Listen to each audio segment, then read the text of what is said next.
Hello guys अगर आप UP triple C PET 2025 का एग्ज़ाम देने जा रहे हैं तो आप इस वीडियो को पूरा देखिए, क्योंकि यहाँ पर मैं आपके लिए लेके आया हूँ प्रीवियस ईयर के मोस्ट इम्पॉर्टेंट क्वेश्चन जो कि यहाँ पर आपका 2025 के एग्ज़ाम में बहुत ही हेल्प करने वाले हैं। अगर आप ये वीडियो पूरे देख के जाते हैं तो यहाँ पर आपका 100% दो या चार यहाँ पर क्वेश्चन आपके एग्ज़ाम में फंस सकते हैं। आपके जो इसमें 2025 में एग्ज़ाम होने वाला उसमें यहाँ पर इस क्वेश्चन पेपर से यहाँ पर दो या चार यहाँ पर क्वेश्चन आपके बनने वाले हैं, जिससे यहाँ पर आपका काफ़ी आपके एग्ज़ाम में लाभ होने वाला है। तो अगर आप भी 2025 का एग्ज़ाम देने वाले हैं तो इस वीडियो में मेरे साथ आप अंत तक बने रहिए। मैं यहाँ पर आपको प्रीवियस ईयर के क्वेश्चंस के बारे में यहाँ पर बताने वाला हूँ, उनके आंसर के साथ यहाँ पर आपके इनके क्वेश्चन बताऊँगा जो कि यहाँ पर आपको एग्ज़ाम में बहुत ही मदद करने वाले हैं। तो चलिए वीडियो को स्टार्ट कर लेते हैं। तो इससे पहले अगर आप वीडियो पर नए हैं तो वीडियो को लाइक, चैनल को सब्सक्राइब कर लीजिए।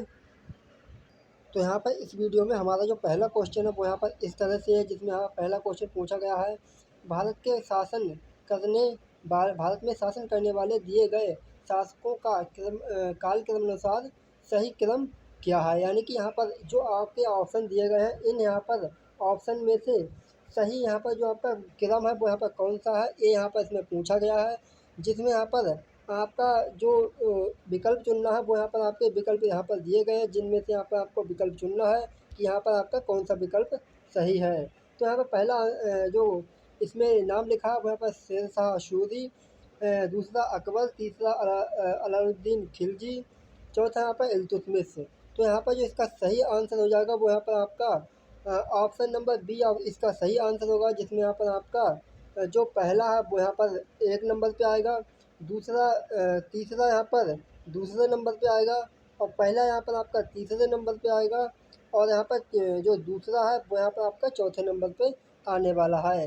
इस तरह से यहाँ पर आपके इसमें यहाँ पर जो शासन का क्रम रहा है वो यहाँ पर आपका रहा है, जिसमें यहाँ पर आपका इसमें चौथा पहले नंबर पे इल्तुतमिश, दूसरे नंबर पे आपका अलाउद्दीन खिलजी, तीसरे नंबर पे आपका शेरशाह सूरी, और चौथे नंबर पे आपके अकबर। इस तरह से यहाँ पर क्रम रहा है। अब यहाँ पर हम बात करते हैं क्वेश्चन नंबर सेकंड के बारे में। तो यहाँ पर जो आपका सेकंड क्वेश्चन है वो यहाँ पर इस तरह से है, जिसमें यहाँ पर आपके सेकंड क्वेश्चन में लिखा है, निम्न में से कौन से संत शिवाजी के समकालीन थे। यानी कि शिवाजी के समकालीन कौन से संत थे इसमें। तो यहाँ पर ए आपका पूछा गया है। तो इसका जो यहाँ पर आपका सही आंसर है वो यहाँ पर आपका ऑप्शन ए यहाँ पर आपका सही आंसर है, तुकाराम जी। यहाँ पर आपका संत तुकाराम जी, सॉरी यहाँ पर संत शिवाजी के समकालीन जो यहाँ पर आपके हैं वो यहाँ पर संत तुकाराम जी यहाँ पर शिवाजी के समकालीन यहाँ पर संत हैं। भाई यहाँ पर अब हमें इसमें यहाँ पर तीसरे क्वेश्चन के बारे में बात करें। भाई यहाँ पर हम अब बात करते हैं नेक्स्ट क्वेश्चन की। तो यहाँ पर हमारा तीसरा जो क्वेश्चन है वो यहाँ पर है, बंगाल के प्रथम गवर्नर जनरल कौन थे। तो यहाँ पर अपना जो इसका सही आंसर हो जाएगा वो यहाँ पर ऑप्शन बी यहाँ पर आपका सही आंसर हो जाएगा, लॉर्ड वारन हेस्टिंग जो यहाँ पर प्रथम गवर्नर जनरल थे बंगाल के, वो यहाँ पर लॉर्ड वारन हेस्टिंग यहाँ पर प्रथम बंगाल के जनरल गवर्नर होने वाले हैं, यानी कि हुए थे। अब यहाँ पर हम अगले क्वेश्चन के बारे में यहाँ पर बात करें, चौथे क्वेश्चन के। तो चौथा क्वेश्चन है इसमें, चरक संहिता संबंधित है। यानी कि चरक संहिता किससे संबंधित है। तो चरक संहिता आप सभी को पता होगा कि यहाँ पर आपकी जो चरक संहिता है वो यहाँ पर चिकित्सा से संबंधित है, यानी कि ऑप्शन बी इसका हो जाएगा, चिकित्सा।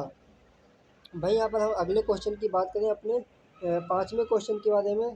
तो यहाँ पर हमारा जो पाँचवा क्वेश्चन है इसमें वो यहाँ पर इस तरह से है, जिसमें यहाँ पर लिखा है, निम्न में से कौन सा जोड़ा सही नहीं है। यानी कि कौन सा जोड़ा सही सुमेलित नहीं है। तो इसको यहाँ पर जो डेट्स दी गई हैं उन पे यहाँ पर आपके सुमेलित करना है, जिनमें यहाँ पर बताना कि कौन सा जोड़ा सुमेलित नहीं है। तो यहाँ पर पहला ऑप्शन है जिसमें यहाँ पर BC 261 कलिंग का युद्ध, दूसरा AD 78 शक संबंध की शुरुआत, तीसरा यहाँ पर है AD 622 मुस्लिम युग की शुरुआत, यहाँ पर डी ऑप्शन है AD 1709 औरंगजेब की मृत्यु। तो यहाँ पर जो इसका यहाँ पर सही आंसर हो जाएगा, यहाँ पर ऑप्शन नंबर हमें ऑप्शन में से टिक करना है हमें, ऑप्शन इसका डी सही हो जाएगा, जिसमें यहाँ पर जो यहाँ पर सही सुमेलित नहीं है वो यहाँ पर है डेथ ऑफ औरंगजेब, यानी कि औरंगजेब की डेथ यहाँ पर 1709 में नहीं हुई है। ये यहाँ पर हमारा सही नहीं है, सही सुमेलित नहीं है। अब यहाँ पर हम बात करें अपने अगले क्वेश्चन के बारे में, तो यहाँ पर जो अगला क्वेश्चन है वो यहाँ पर इस तरह से है, जिसमें आपका छठा क्वेश्चन है आपका। तो इसमें हमारा अगला क्वेश्चन है जिसमें लिखा है इनमें से किसे भारत के ग्रांड ओल्ड मैन के नाम से जाना जाता है, यानी कि ग्रांड ओल्ड मैन के नाम से किसे जाना जाता है, ये यहाँ पर बताना है। जिसमें यहाँ पर आपका जो सही आंसर हो जाएगा वो यहाँ पर आप हमें कमेंट करके बताइए। तो यहाँ पर इसका जो यहाँ पर सही आंसर हो जाएगा वो यहाँ पर आपका हो जाएगा ऑप्शन ए, दादा भाई नौरोजी, यानी कि दादा भाई नौरोजी को यहाँ पर आपके grand old man of India कहा जाता है। भाई यहाँ पर हम अगले क्वेश्चन की बात करें अपने सातवें क्वेश्चन की, तो यहाँ पर जो हमारा सातवां क्वेश्चन है जिसमें यहाँ पर लिखा है सन 1915 से 16 में किसके नेतृत्व में 2 होम रूल लीग शुरू हुई, यानी कि सन 1915 और 16 के बीच में कौन कौन सी होम रूल लीग, यहाँ पर कौन सी होम रूल लीग यहाँ पर लीग शुरू हुई, ये यहाँ पर बताना है। जिसमें यहाँ पर हमारे ऑप्शन यहाँ पर दिए गए हैं, जिनमें से आपको सही आंसर चुनना है। जिसमें यहाँ पर आपका जो सही आंसर है वो यहाँ पर आपका इस तरह से हो जाएगा, ऑप्शन ए यहाँ पर इसका सही आंसर हो जाएगा।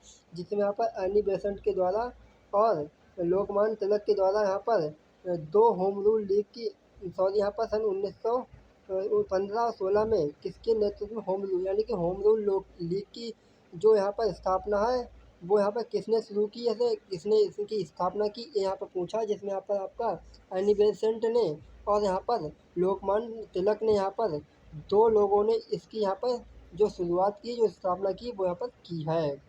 तो यहाँ पर ये तो हो गया अपना सातवां क्वेश्चन। अब यहाँ पर अगले बढ़ते हैं अपने आठवें क्वेश्चन की तरफ।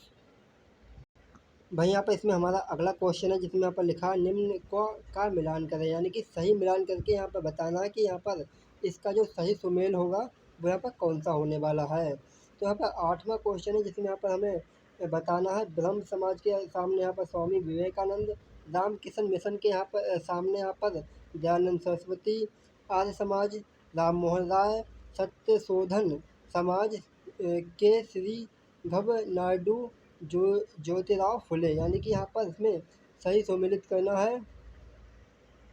तो यहाँ पर आपके जो इसके ऑप्शन यहाँ पर सही ऑप्शन हो जाएगा वो यहाँ पर आपका ऑप्शन आपका जो इसका सही आंसर हो जाएगा वो यहाँ पर आपका ऑप्शन डी यहाँ पर आपका सही आंसर हो जाएगा। सॉरी, यहाँ पर आपका ऑप्शन सी यहाँ पर इसका सही आंसर हो जाएगा। जिसमें यहाँ पर आपके जो ऑप्शन सी है वो यहाँ पर सही हो जाएगा। यहाँ पर पहले का यहाँ पर आपका तीसरा हो जाएगा और यहाँ पर ए का यहाँ पर आपका तीसरा हो गया, और यहाँ पर एक का यहाँ पर हो जाएगा आपका बी का यहाँ पर हो जाएगा बी का एक हो गया, और सेकंड सी का हो गया यहाँ पर आपका सेकंड, और यहाँ पर डी का जो यहाँ पर आपका ऑप्शन हो जाएगा वो यहाँ पर 5। इस तरह से इसका जो सही सुमेल है वो यहाँ पर आपका हो जाएगा ऑप्शन सी के हिसाब से। भाई यहाँ पर अपना नया अगला क्वेश्चन है जिसमें यहाँ पर आपका नवा क्वेश्चन है जिसमें यहाँ पर पूछा गया है करो या मरो का नारा किसका था। तो यहाँ पर आपको सभी को पता होगा ये जो नारा है वो यहाँ पर हमारा महात्मा गांधी जी का है, जिसका यहाँ पर आपका जो ऑप्शन हो जाएगा आपका डी ऑप्शन सही हो जाएगा। करो या मरो का यहाँ पर नारा महात्मा गांधी जी ने दिया था। अब यहाँ पर हम बात करते हैं अगले क्वेश्चन 10वें क्वेश्चन के बारे में, जिसमें यहाँ पर हमारे तो जो 10वें क्वेश्चन है उसमें लिखा है जब सुभाष चंद्र बोस ने भारतीय राष्ट्रीय कांग्रेस के अध्यक्ष के पद से इस्तीफा दिया तो इस पद का प्रस्ताव किसे दिया गया था। यानी कि यहाँ पर जब सुभाष चंद्र बोस ने अपने पद से इस्तीफा दिया था तो यहाँ पर इसका प्रस्ताव किसे दिया गया था कि यहाँ पर वो व्यक्ति यहाँ पर इस भारतीय राष्ट्रीय कांग्रेस का यहाँ पर अध्यक्ष बन सके। तो यहाँ पर प्रस्ताव के बारे में पूछा कि किसको प्रस्ताव दिया गया था। तो हमारा इसका सही आंसर हो जाएगा अपना यहाँ पर आपका इसका सही आंसर हो जाएगा option C, doctor Rajendra Prasad को यहाँ पर प्रस्ताव दिया था कि डॉक्टर राजेंद्र प्रसाद इस पद को यहाँ पर धारण करें, अध्यक्ष भारतीय राष्ट्रीय कांग्रेस के अध्यक्ष पद का यहाँ पर को धारण करें। जब यहाँ पर सुभाष चंद्र बोस ने अपने भारतीय राष्ट्रीय कांग्रेस से इस्तीफा दिया था तो इनको यहाँ पर प्रस्ताव में मौका दिया गया था। भाई यहाँ पर अब हम अपने अगले क्वेश्चन के बारे में बात करें तो यहाँ पर अगला क्वेश्चन है जिसमें यहाँ पर क्वेश्चन में लिखा है, जिसमें यहाँ पर क्वेश्चन में लिखा है 11वें क्वेश्चन में सलाल पन बिजली परियोजना किस नदी पर स्थित है। यानी कि सलाल पन जो बिजली परियोजना है वो यहाँ पर किस नदी पर स्थित है वो यहाँ पर हमें बताना है। जिसमें यहाँ पर आपका जो यहाँ पर आपका सही आंसर हो जाएगा वो यहाँ पर आपका ऑप्शन सी इसका सही हो जाएगा, चेनाब नदी पे। चेनाब नदी का यहाँ पर चेनाब नदी पर यहाँ पर आपकी जो सलाल पन बिजली परियोजना है वो यहाँ पर आपकी इस नदी पर आपकी है। भाई यहाँ पर अब हम अगले क्वेश्चन किसके बारे में बात करें, 12वें क्वेश्चन के बारे में। तो यहाँ पर हमारा जो 12वां क्वेश्चन है उसका यहाँ पर उसमें लिखा बसंत विषुव होता है। यानी कि बसंत विषुव किस तिथि को होता है ये यहाँ पर पूछा गया है। जिसमें यहाँ पर आपका जो सही आंसर हो जाएगा वो यहाँ पर आपका ऑप्शन ए आपका सही आंसर हो जाएगा। 21 मार्च को यहाँ पर बसंत विषुव मनाया जाता है या होता है, तो ऑप्शन ए इसका सही आंसर हो जाएगा। भाई यहाँ पर अगले क्वेश्चन की हम बारे में बात करें जो कि यहाँ पर 13वां क्वेश्चन है जिसमें लिखा है राजस्थान में खेतड़ी परियोजना किसके उत्पादन के लिए प्रसिद्ध है। यानी कि खेतड़ी परियोजना राजस्थान में किसके उत्पादन के लिए प्रसिद्ध है ये यहाँ पर पूछा गया है। तो इसका जो यहाँ पर आपका सही आंसर हो जाएगा वो यहाँ पर हमारा सही आंसर हो जाएगा ऑप्शन सी, तांबा के उत्पादन में। यानी कि तांबा के उत्पादन में राजस्थान में जो यहाँ पर परियोजना है आपकी खेतड़ी परियोजना वो यहाँ पर तांबा के उत्पादन में यहाँ पर इसके यहाँ पर इससे संबंधित है। भाई यहाँ पर अब हम बात करें अपने अगले क्वेश्चन की, तो अगला क्वेश्चन है इसमें हमारा काजीरंगा राष्ट्रीय उद्यान स्थित है। यानी कि यहाँ पर आपका काजीरंगा जो नेशनल पार्क है वो यहाँ पर कहाँ पर स्थित है ये यहाँ पर पूछा गया है। तो यहाँ पर हम सभी को आप सभी को पता है कि आपका जो काजीरंगा नेशनल पार्क है वो यहाँ पर असम में आपका स्थित है। ऑप्शन बी आपका इसका सही हो जाएगा। यानी कि असम में आपका काजीरंगा नेशनल पार्क यहाँ पर होने वाला है, यानी कि है। भाई यहाँ पर हम अगले क्वेश्चन की बात करें, इसमें जो 15वां क्वेश्चन है जिसमें यहाँ पर लिखा है आपके, जिसमें यहाँ पर लिखा है निम्नलिखित में से कौन सी हिमालयी नदी तंत्र की नदियाँ नहीं हैं। यानी कि यहाँ पर हमें बताना है इनमें से कि हिमालयी नदी तंत्र की जो नदियाँ हैं वो यहाँ पर कौन कौन सी नहीं हैं। तो यहाँ पर गंगा भी है और ब्रह्मपुत्र भी है। तो यहाँ पर ये दोनों तो हो गई हिमालयी नदी तंत्र की जो नदियाँ हैं वो। इसके बाद यहाँ पर जो यहाँ पर नदियाँ नहीं हैं वो यहाँ पर पूछा है। तो यहाँ पर कौन सी नदियाँ हिमालय तंत्र की नदियाँ हैं, यानी कि यहाँ पर पूछा है कि कौन कौन सी हैं। तो यहाँ पर ये दोनों ऑप्शन आपके सही हो जाएंगे, गंगा एवं ब्रह्मपुत्र। तो इसका ये कौन सा ऑप्शन सही हो जाएगा, तो यहाँ पर आपका जो इसका आंसर सही हो जाएगा वो यहाँ पर आपका ऑप्शन 2 और 3 यहाँ पर सही हो जाएगा। यानी कि गंगा ब्रह्मपुत्र हिमालयी नदी तंत्र की यहाँ पर नदियाँ हैं। ऑप्शन यहाँ पर 20 का सही हो गया। भाई यहाँ पर हम अगले क्वेश्चन के बारे में बात करें। अपना क्वेश्चन अगला है 16वां, जिसमें यहाँ पर लिखा है बैंक दर का अर्थ क्या है। यानी कि बैंक दर किसे कहते हैं। तो इसमें आपका जो इसका सही आंसर हो जाएगा वो यहाँ पर आपका इसका सही आंसर हो जाएगा और ऑप्शन डी, जिसमें यहाँ पर लिखा है देश के केंद्रीय बैंक द्वारा ली जाने वाली आधिकारिक ब्याज दर। यानी कि यहाँ पर बैंक दर जो होती है वो यहाँ पर लोगों को जो यहाँ पर देश के केंद्रीय बैंक द्वारा ली जाने वाली आधिकारिक ब्याज दर, यानी कि जो देश की केंद्रीय बैंक होती है उसके द्वारा यहाँ पर जो आपकी कर दर ली जाती है, ब्याज दर ली जाती है, उसे यहाँ पर बैंक दर कहा जाता है। अब यहाँ पर हम बात करते हैं अपने अगले क्वेश्चन के बारे में। अगला क्वेश्चन यहाँ पर होने वाला 17वां क्वेश्चन, जिसमें यहाँ पर आपका जो इसमें अगला क्वेश्चन है वो यहाँ पर इस तरह से है, जिसमें यहाँ पर पूछा गया है यदि यदि आरबीआई नकद कोषानुपात को घटा दे तो खाद्य सर्जन पर क्या असर पड़ेगा। तो इसका जो यहाँ पर आपका सही आंसर हो जाएगा वो यहाँ पर आपका सही आंसर हो जाएगा वो यहाँ पर ऑप्शन ऑप्शन नंबर सी इसका सही आंसर हो जाएगा। आपकी खाद्य सर्जन जो है वो यहाँ पर बढ़ जाएगी। भाई यहाँ पर अब हम अगले क्वेश्चन के बारे में बात करते हैं, जिसमें यहाँ पर अगला जो क्वेश्चन है वो यहाँ पर 18वां क्वेश्चन है, जिसमें यहाँ पर पूछा गया है इनमें से किस प्रकार की अर्थव्यवस्था में संसाधनों पर निजी अधिकार होते हैं और आर्थिक गतिविधियों का मुख्य उद्देश्य लाभ अर्जित करना होता है। इनमें से किस प्रकार की अर्थव्यवस्था में संसाधनों का पर निजी अधिकार होते हैं, यानी किस प्रकार की अर्थव्यवस्था में संसाधनों पर निजी अधिकार होते हैं, यानी कि प्राइवेट के बारे में इसमें बात की गई है। तो यहाँ पर इसमें जो इसका सही आंसर हो जाएगा वो यहाँ पर पूंजीवाद में हो जाएगा। पूंजीवाद इसका ऑप्शन नंबर ए ठीक हो जाएगा, जिसका यहाँ पर आपके जो पूछा गया अर्थव्यवस्था में संसाधनों पर निजी अधिकार आपकी किस व्यवस्था में होते हैं, वो यहाँ पर आपकी हो जाएगी पूंजीवाद व्यवस्था।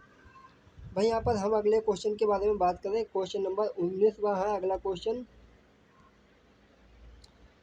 जिसमें यहाँ पर आपके 19वें क्वेश्चन में लिखा है 100 रुपये का नोट किसके द्वारा हस्ताक्षरित होता है, यानी कि 100 रुपये के नोट पर किसके हस्ताक्षर होते हैं, ये यहाँ पर आपके पूछा गया है।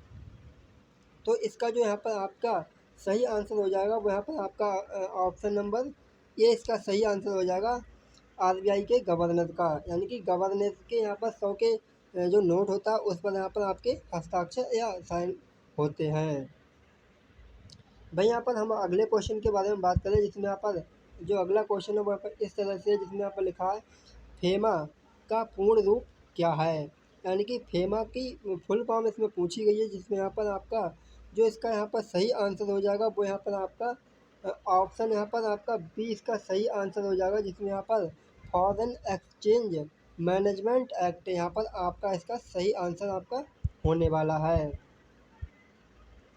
भाई यहाँ पर अगले क्वेश्चन के बारे में बात करें तो अगला क्वेश्चन इसमें है भारत के संविधान में जन स्वास्थ्य एवं स्वच्छता किसमें शामिल है, यानी कि भारत के संविधान में जन स्वास्थ्य एवं स्वच्छता किसमें शामिल है। तो यहाँ पर एक क्वेश्चन पूछा गया, जिसमें यहाँ पर आपके जो इसका सही आंसर हो जाएगा वो यहाँ पर आपका ऑप्शन नंबर ए इसका सही ऑप्शन हो जाएगा, जिसमें यहाँ पर आपके राज्य सूची में ये जो यहाँ पर आपका जन स्वास्थ्य और स्वच्छता है वो यहाँ पर जोड़ी गई है।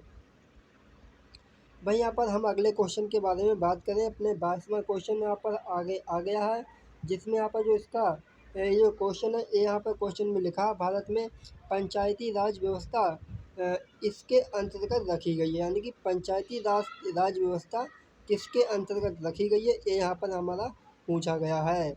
तो इसका जो यहाँ पर आपका आंसर हो जाएगा वो यहाँ पर ऑप्शन सी इसका आंसर हो जाएगा, जिसमें यहाँ पर राज्य के नीति निर्देशक तत्व, यानी कि राज्य के नीति निर्देशक तत्वों में यहाँ पर हमारी पंचायती राज व्यवस्था रखी गई है।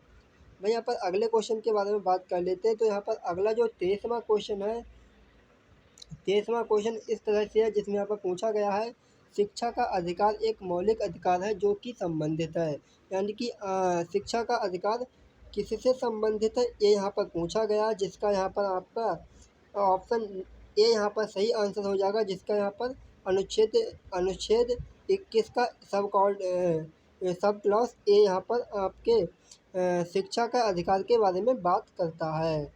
अब यहाँ पर हम अपने अगले क्वेश्चन के बारे में बात करते हैं। अगला क्वेश्चन इसमें है, जिसमें यहाँ पर अगले क्वेश्चन के बारे में पूछा गया है निम्नलिखित में से किसने संविधान सभा के उद्देश्य प्रस्ताव रखा था, यानी कि संविधान सभा के का उद्देश्य प्रस्ताव किसने रखा था, ये यहाँ पर पूछा गया है, जिसका यहाँ पर आपका जो सही आंसर है वो यहाँ पर आपका सही आंसर हो जाएगा option number A, Jawaharlal Nehru ने संविधान सभा के उद्देश्य प्रस्ताव का जो प्रस्ताव है वो यहाँ पर रखा था। भाई यहाँ पर हम अगले अपने क्वेश्चन के बारे में बात करें, जिसमें यहाँ पर क्वेश्चन में लिखा है भारतीय संविधान के किस अनुच्छेद में अल्पसंख्यकों के हित निहित है, यानी कि अल्पसंख्यकों के हित के बारे में किस अनुच्छेद में बताया गया है, कहा गया है, ये यहाँ पर पूछा गया है। तो इसका जो यहाँ पर हमारा सही आंसर हो जाएगा वो यहाँ पर आपका ऑप्शन नंबर सी हो जाएगा, आर्टिकल नंबर 29 आर्टिकल नंबर में अल्पसंख्यकों के हित के बारे में यहाँ पर बात की गई है। तो यहाँ पर 25 क्वेश्चन का ऑप्शन नंबर सी सही हो जाएगा। भाई यहाँ पर अगले क्वेश्चन के बारे में बात करें तो अगला क्वेश्चन इस तरह से है ठोस चालक में धारा वाहक होते हैं, यानी कि ठोस चालक में धारा किसके माध्यम से बहती है, ये यहाँ पर पूछा गया है। तो इसका जो यहाँ पर आपका सही आंसर हो जाएगा वो यहाँ पर आपका सही आंसर हो जाएगा मुक्त इलेक्ट्रॉन यानी कि फ्री इलेक्ट्रॉन के कारण यहाँ पर आपके जो ठोस चालक हैं उन पे यहाँ पर आपकी धारा का संवहन या यहाँ पर वहन आपका होता है। भाई यहाँ पर हम अगले क्वेश्चन के इसमें बारे में बात करते हैं। तो अगला क्वेश्चन इसमें हो जाएगा, जो अगला क्वेश्चन है यहाँ पर 27वां, जिसमें यहाँ पर आपके 27वें क्वेश्चन में यहाँ पर पूछा गया है, जिसमें यहाँ पर लिखा है प्रकाश वर्ष किसके मापन की इकाई है। तो यहाँ पर आपका जो इसका सही आंसर हो जाएगा प्रकाश वर्ष किसके मापन की इकाई है। तो इसका ऑप्शन है इसका आपका सी वाला सही हो जाएगा, जिसमें यहाँ पर लिखा एक वर्ष में निर्वात में प्रकाश के द्वारा चली गई दूरी की, यानी कि एक जो प्रकाश वर्ष होता है उससे यहाँ पर दूरी का यहाँ पर मात्रक माना गया है, जो कि यहाँ पर प्रकाश से एक साल में जितनी दूरी तय करता है उसे हम प्रकाश वर्ष कहते हैं।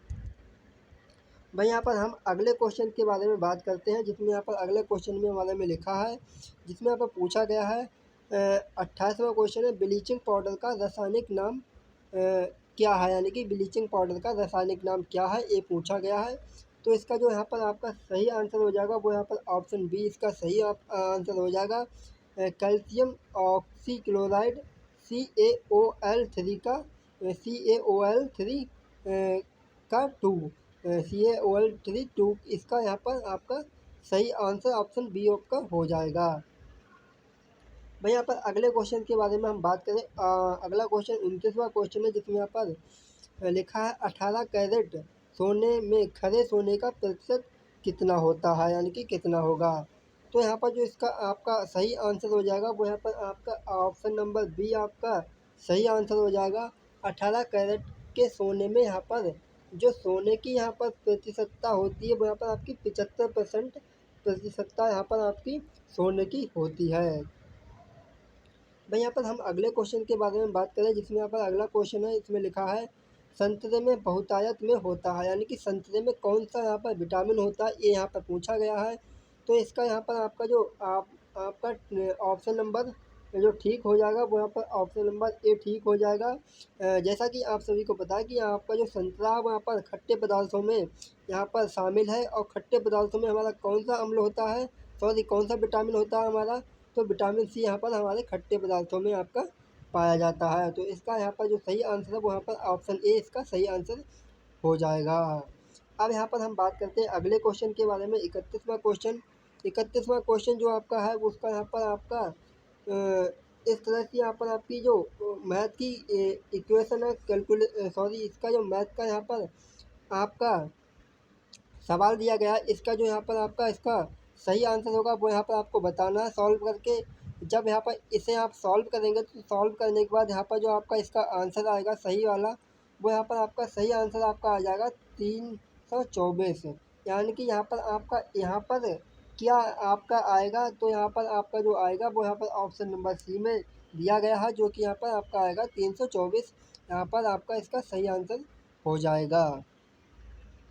भाई यहाँ पर हम अगले क्वेश्चन के बारे में अपने बात करते हैं। अगला क्वेश्चन हमारा हो जाएगा, जिसमें यहाँ पर आपका जो अगला क्वेश्चन है 32वां क्वेश्चन कुछ इस प्रकार से है, जिसमें यहाँ पर आपकी एक कैलकुलेशन दी गई है, जिसमें यहाँ पर 885 गुणा 885 गुणा 885 प्लस 115 गुणा 115 गुणा 115 बटे में यहाँ पर आपके 885 गुणा 885 प्लस 115 गुणा 115 माइनस 885 गुणा 115। तो यहाँ पर ऊपर आपका इसका 885 का आपका क्यूब है, 885 का इसमें यहाँ पर आपका एक क्यूब है, प्लस यहाँ पर 115 का यहाँ पर आपका दूसरा क्यूब है। इसके बाद यहाँ पर 885 का स्क्वायर है, प्लस आपका 115 का स्क्वायर है, प्लस माइनस यहाँ पर आपका 885 गुणा 115। तो इसमें यहाँ पर जब सॉल्व करेंगे तो यहाँ पर सॉल्व करके जो यहाँ पर आपका आंसर आएगा वो यहाँ पर आप मुझे कमेंट करके बताइए। तो यहाँ पर आपका जो इसका सही आंसर आएगा इसका सॉल्व करने पर, तो इसका सॉल्व करने पर सही आंसर आपका डी वाला यहाँ पर आपका आ जाएगा 1000, यानी कि इसको सॉल्व करने के बाद यहाँ पर हमारा ऑप्शन नंबर डी आ जाएगा 1000। भाई यहाँ पर अगले क्वेश्चन के बारे में हम बात करें, जिसमें यहाँ पर आपके 33वां क्वेश्चन है, जिसमें यहाँ पर फिर से एक इक्वेशन दी है, जिसमें यहाँ पर आपकी इसको यहाँ पर बताया का इसके बराबर है, यानी कि इसको सॉल्व करने के बाद ये किसके बराबर होगा ये यहाँ पर पूछा गया है। तो यहाँ पर आपका जो इसका सॉल्व करने के बाद सही आंसर आपका आएगा वो यहाँ पर आपका इसका ऑप्शन नंबर बी इसका सही आंसर हो जाएगा।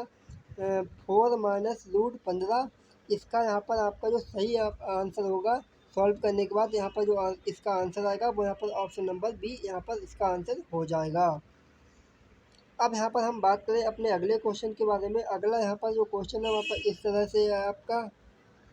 तो यहाँ पर अगला क्वेश्चन फिर से यहाँ पर मैथ का आ गया है। गाइस मैं यहाँ पर आपको सॉल्व करके क्वेश्चन इसलिए नहीं बता रहा हूँ ताकि यहाँ पर आपको क्वेश्चन यहाँ पर करने में बहुत समय लगेगा, और यहाँ पर हमारे पास पीटी एग्ज़ाम के लिए बहुत ही कम समय बचा हुआ है।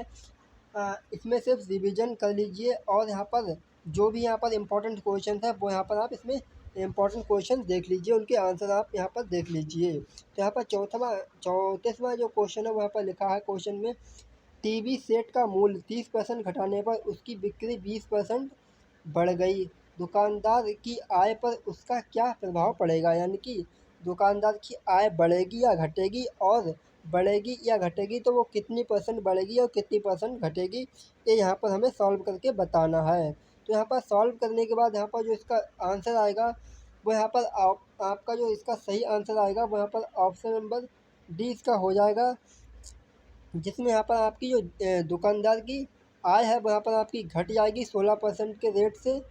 आपकी दुकानदार की आय यहाँ पर 16% के रेट से घट जाएगी। भाई यहाँ पर हम अगले क्वेश्चन के बारे में बात करें तो यहाँ पर अगला क्वेश्चन है इसमें 35वां, जिसमें यहाँ पर लिखा है चार खिलाड़ियों की औसत उम्र 18.5 वर्ष है। अगर कोच की उम्र भी इसमें शामिल की जाए तो औसत उम्र 20% बढ़ जाती है। तो कोच की उम्र है, यानी कि कोच की उम्र पूछी है इसमें यहाँ पर आपकी। तो यहाँ पर इसे सॉल्व करने के बाद यहाँ पर जो इसका सही आंसर आएगा वो यहाँ पर आपका इसका सही आंसर आपका हो जाएगा, कोच की जो एज है वहाँ पर ऑप्शन नंबर डी हो जाएगा, 37 वर्ष कोच की एज यहाँ पर होने वाली है। भाई यहाँ पर हम अगले क्वेश्चन के बारे में अपनी बात करें तो अगला क्वेश्चन यहाँ पर 36वां हो जाएगा। 36वां क्वेश्चन यहाँ पर आपका हो जाएगा, जिसमें यहाँ पर आपका जो 36वां क्वेश्चन है वो यहाँ पर इस तरह से है, जिसमें यहाँ पर क्वेश्चन में लिखा एकल का विलोम शब्द क्या होगा? यानी कि एकल अकेले सिंगल का जो विलोम शब्द है वहाँ पर क्या होगा, ये यहाँ पर इसमें पूछा गया है। तो एकल का विलोम यहाँ पर जो आपका होने वाला है वो यहाँ पर बहुल, यानी कि मल्टीपल यहाँ पर आपका इसका जो विलोम शब्द है अपोजिट है वहाँ पर होने वाला है। तो इसका जो यहाँ पर ऑप्शन ए है वो यहाँ पर ठीक होने वाला है। भाई यहाँ पर हम बात करें अपने अगले क्वेश्चन के बारे में तो यहाँ पर अगला जो हमारा क्वेश्चन है वो यहाँ पर इस तरह से 37वां क्वेश्चन, जिसमें लिखा है दर्प का पर्यायवाची कौन सा है? यानी कि दर्प का पर्यायवाची कौन सा है ये यहाँ पर पूछा गया है, जिसमें यहाँ पर आपका जो इसका आंसर हो जाएगा वो यहाँ पर आपका सही आंसर ऑप्शन नंबर बी होने वाला है, अहंकार। यानी कि दर्प का जो दूसरा यहाँ पर पर्यायवाची है वो यहाँ पर अहंकार आपका है। तो यहाँ पर हम अगले क्वेश्चन के बारे में बात करें आपके 38वें क्वेश्चन के बारे में तो यहाँ पर 38वें क्वेश्चन में लिखा है मन को हरने वाला वाक्य के लिए नीचे दिए गए विकल्प में से एक शब्द चुनिए। यानी कि जो यहाँ पर मन को हर ले उसे यहाँ पर क्या कहा जाता है ये यहाँ पर पूछा गया है। तो यहाँ पर जो इसका यहाँ पर आंसर हो जाएगा वो यहाँ पर आपका ऑप्शन नंबर बी हो जाएगा, मनोहर। यानी कि मन को हरने वाला मनोहर कहलाएगा। भाई यहाँ पर अगला क्वेश्चन जो इसमें है वो यहाँ पर इस तरह से है, जिसमें यहाँ पर 39वां क्वेश्चन है, जिसमें यहाँ पर पूछा गया है गागर में सागर भरना मुहावरे का अर्थ लिखिए। यानी कि गागर में सागर का यहाँ पर क्या अर्थ होगा ये यहाँ पर पूछा गया है। तो इसका जो यहाँ पर आपका आंसर हो जाएगा वो यहाँ पर आपका ऑप्शन नंबर बी हो जाएगा, जिसमें यहाँ पर होगा थोड़े में बहुत कहना। यानी कि थोड़े शब्दों में बहुत कुछ कह देना, ये यहाँ पर आपका गागर में सागर भरने जैसा जो आपका मुहावरा उसका अर्थ हो जाने वाला है। भाई यहाँ पर हम अगले क्वेश्चन के बारे में बात करें अपना 40वां क्वेश्चन है, जिसमें यहाँ पर लिखा है शुद्ध वर्तनी का चयन कीजिए। यानी कि यहाँ पर जो आपका महत्वाकांक्षा है उसकी यहाँ पर आपकी शुद्ध वर्तनी का चयन करना है, जिसमें यहाँ पर आपका जो इसका सही आंसर हो जाएगा वो यहाँ पर आपका ऑप्शन नंबर सी हो जाएगा, जिसका यहाँ पर महत्वाकांक्षा इस तरह से आपका लिखा जाएगा। तो यहाँ पर आप देख लीजिए कि महत्वाकांक्षा कैसे लिखा गया, इस तरह से आपका महत्वाकांक्षा लिखा जाएगा। भाई यहाँ पर आपके इसमें आगे क्वेश्चन दिया गया है 41 से लेकर 43 तक, जिसमें यहाँ पर आपकी एक जो यहाँ पर आपकी पैसेज है वो यहाँ पर दी गई है। इसको यहाँ पर पैसेज को पढ़कर यहाँ पर आपका आंसर इसमें आपको देना है।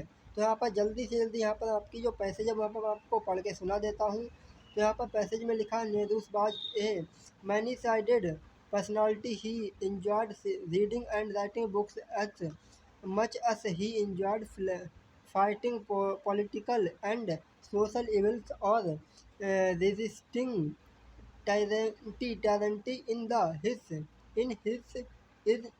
in him.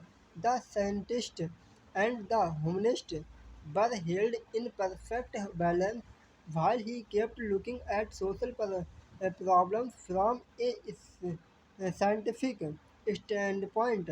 He never forgot that we should notice the total man. As a scientist, he refused to believe in a benevolent power interested in men's affairs, but as a pro- proclaimed non-believer. He loved affirming his faith in life and the beauty of nature.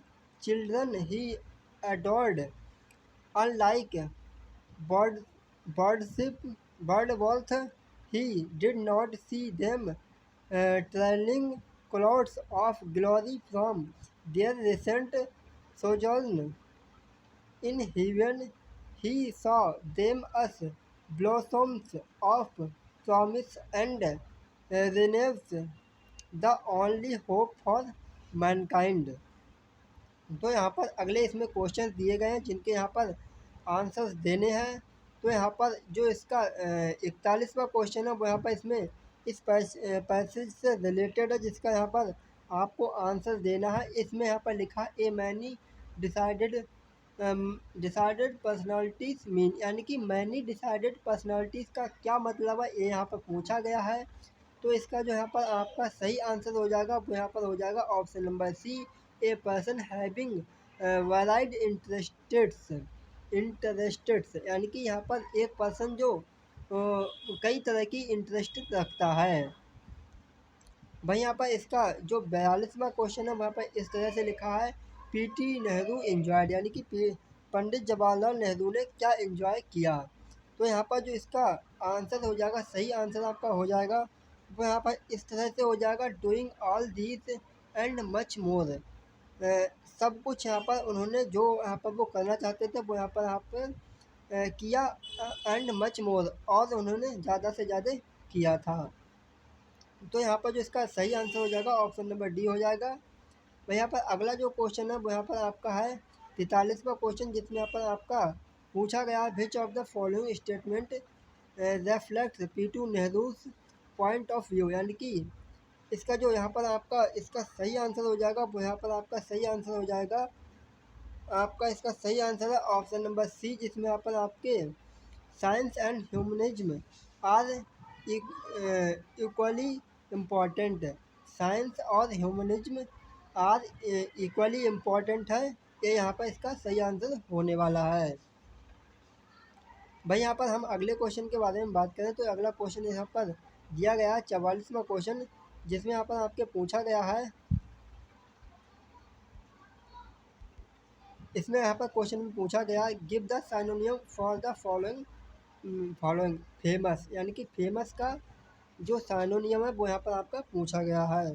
तो famous का यहाँ पर जो synonym है वो यहाँ पर आपका होने वाला है आपका पॉपुलर, यानी कि पॉपुलर का साइनोनियम और फेमस का साइनोनियम यहाँ पर आपका पॉपुलर होने वाला है। भाई यहाँ पर इसमें अगला 45वां क्वेश्चन है, जिसमें यहाँ पर आपके 45वें क्वेश्चन में पूछा गया है, give antonym for the following, जिसका यहाँ पर एंटोनियम पूछा गया है ट्रांसपेरेंट। ट्रांसपेरेंट का आपका एंटोनियम पूछा गया है, जिसमें ऐसे यहाँ पर आपका जो सही आंसर आपका होने वाला है वो यहाँ पर इस तरह से होने वाला, आपका इसका जो सही आंसर है वो यहाँ पर ऑप्शन नंबर सी होने वाला है, अप्रयुक्त। यानी कि अप्रयुक्त यहाँ पर आपका इसका ट्रांसपेरेंट का सही आंसर आपका होने वाला है। ऑप्शन सी इसका सही आंसर हो जाएगा।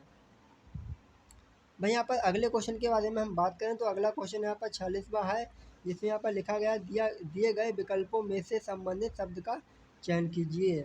तो पक्षी विज्ञानी पक्षी से संबंधित है। वहीं यहाँ पर निर्विज्ञानी किससे संबंधित है, ये यहाँ पर आपका पूछा गया है। तो यहाँ पर आपका जो सही आंसर हो जाएगा वो यहाँ पर आपका ऑप्शन नंबर सी इसका सही आंसर हो जाएगा। यानी कि मानव से इसका आपका निर्विज्ञानी संबंधित है। मैं यहाँ पर इसके बाद हम अगले क्वेश्चन के बारे में अपने बात करें, जिसमें यहाँ पर 47वां क्वेश्चन है। उस शब्द का चयन कीजिए जो समूह की बाकी शब्दों से मेल नहीं खाता। यानी कि यहाँ पर आपको डिफरेंट इसमें से चुनना है कि यहाँ पर इसमें से कौन सा डिफरेंट है, वो यहाँ पर आपको चुनना है। तो यहाँ पर जो इसका आपका सही आंसर हो जाएगा वो यहाँ पर आपका ऑप्शन नंबर इसका सी सही ऑप्शन हो जाएगा, जो कि यहाँ पर इसमें से अलग यहाँ पर होने वाला है। तो यहाँ पर आपके जो ए ऑप्शन दिए गए हैं वो यहाँ पर आपके सभी दूध से संबंधित हैं। वहीं यहाँ पर तेल यहाँ पर दूध से संबंधित नहीं है। तो यहाँ पर तेल इसका जो डिफरेंट है वो यहाँ पर ऑप्शन हो जाएगा। भाई यहाँ पर हम अगले क्वेश्चन के बारे में बात करें। अपना 48वां क्वेश्चन है, जिसका यहाँ पर आपके इस बारे में लिखा है इसमें क्वेश्चन में, किसी निश्चित कूट भाषा या कुछ भी सही इसमें लिखा है, प्रोडक्शंस को QQPCBEUMHPMT लिखा जाता है। इसी कूट में ओरिएंटेशन किस प्रकार से लिखा जाएगा। यानी कि यहाँ पर आपका प्रोडक्शन को हम ए लिखते हैं, तो यहाँ पर ओरिएंटेशन को हम क्या लिखेंगे, ए यहाँ पर पूछा गया है। तो यहाँ पर जो आपका इसका सही आंसर हो जाएगा वो यहाँ पर आपका सॉल्व करने के बाद यहाँ पर आपका सही आंसर आएगा PQJTOBBSJNO। ऑप्शन नंबर ए यहाँ पर आपका सही आंसर होने वाला है। भाई यहाँ पर हम अगले क्वेश्चन के बारे में बात करें, जिसमें अगला क्वेश्चन वाला है 49वां, जिसमें यहाँ पर लिखा है क्वेश्चन में, रीता की ओर इशारा करते हुए निखिल ने कहा, मैं उनकी माँ के पुत्र का इकलौता पुत्र हूँ। रीता निखिल से किस प्रकार से संबंधित है। यानी कि यहाँ पर ब्लड रिलेशन से एक क्वेश्चन है, जिसमें यहाँ पर आपके पूछा गया है इसका सही आंसर। तो यहाँ पर जो इसका आपका सही आंसर आपका होने वाला वो यहाँ पर ऑप्शन ए इसका यहाँ पर आपका सही आंसर होने वाला है। इसका यहाँ पर बुआ इससे संबंधित है। रीता की ओर इशारा करते हुए निखिल ने कहा, मैं उनकी माँ के पुत्र का इकलौता पुत्र हूँ। रीता निखिल से किस प्रकार से संबंधित है। यानी कि रीता जो है वो यहाँ पर निखिल की बुआ होने वाली हैं। भाई यहाँ पर हम अगले क्वेश्चन के बारे में बात करें, जिसमें यहाँ पर अगला क्वेश्चन इस प्रकार से है, जिसमें यहाँ पर लिखा है, यदि किसी वर्ष में 25 अगस्त को गुरुवार है तो उसी महीने के सोमवार की संख्या है। यानी कि अगर किसी वर्ष में 25 अगस्त को गुरुवार है तो उसी महीने की सोमवार को यहाँ पर सोमवार जो है वो यहाँ पर कौन से वे दिन यहाँ पर आपका पड़ने वाला है। तो यहाँ पर आपका ये जो क्वेश्चन है वहाँ पर कैलेंडर से लिया गया है, जिसका यहाँ पर आपका जो सही आंसर है वो यहाँ पर आपका ऑप्शन नंबर सी होने वाला है। यानी कि 5वें दिन आपका सोमवार होने वाला है। अब यहाँ पर हम बात करते हैं अपने अगले क्वेश्चन के बारे में, जिसमें यहाँ पर आपका 51वां क्वेश्चन आपका होने वाला है। तो यहाँ पर जो 51वां क्वेश्चन है वो यहाँ पर इस तरह से इसमें लिखा है, निम्न में से किस शहर में लाइट हाउस परियोजना का क्रियान्वयन नहीं हुआ है। यानी कि लाइट हाउस परियोजना का क्रियान्वयन इनमें से किस शहर में नहीं हुआ, ये यहाँ पर पूछा गया है। जिसका यहाँ पर आपका जो इसका सही आंसर हो जाएगा वो यहाँ पर आपका इसका सही आंसर होगा ऑप्शन नंबर डी, पटना। यानी कि पटना में यहाँ पर आपका लाइट हाउस परियोजना का क्रियान्वयन नहीं हुआ है। भाई यहाँ पर अगले क्वेश्चन के बारे में हम बात करते हैं, जिसमें यहाँ पर अगला क्वेश्चन है, जिसमें लिखा है अगले क्वेश्चन में, कौन सी भारतीय दूरसंचार कंपनी विश्व की 5वीं सबसे मजबूत ब्रांड है। यानी कि जो टेलीकॉम कंपनी है भारत की वो यहाँ पर विश्व में 5वें नंबर पे आती है। इसके बारे में यहाँ पर पूछा गया है। तो यहाँ पर जो टेलीकॉम कंपनी है वो यहाँ पर आप सभी को पता है कि सबसे पहले नंबर पे यहाँ पर भारत में कौन सी है, जो यहाँ पर आपकी भारत में पहले नंबर पे होगी तो यहाँ पर स्वतः ही यहाँ पर आपकी इंडिया में लगभग यहाँ पर 5वें नंबर पर यहाँ पर आपकी इसकी होने वाली है। तो इसका यहाँ पर जो आपका सही आंसर आपका होने वाला है वो यहाँ पर आप सभी को पता है रिलायंस जियो। यहाँ पर रिलायंस जियो यहाँ पर भारत की सबसे बड़ी कंपनी है, जो कि यहाँ पर आपकी दुनिया की 5वीं सबसे बड़ी यहाँ पर कंपनी होने वाली है आपकी दूरसंचार में। भाई यहाँ पर हम बात करें अपने अगले क्वेश्चन के बारे में, तो अगला क्वेश्चन हमारा इस तरह से है, जिसमें यहाँ पर अगले क्वेश्चन में पूछा गया है, जिसमें यहाँ पर लिखा है BOLD bamboo oasis on lands in drought परियोजना हाल ही में भारत के किस राज्य में शुरू की गई है।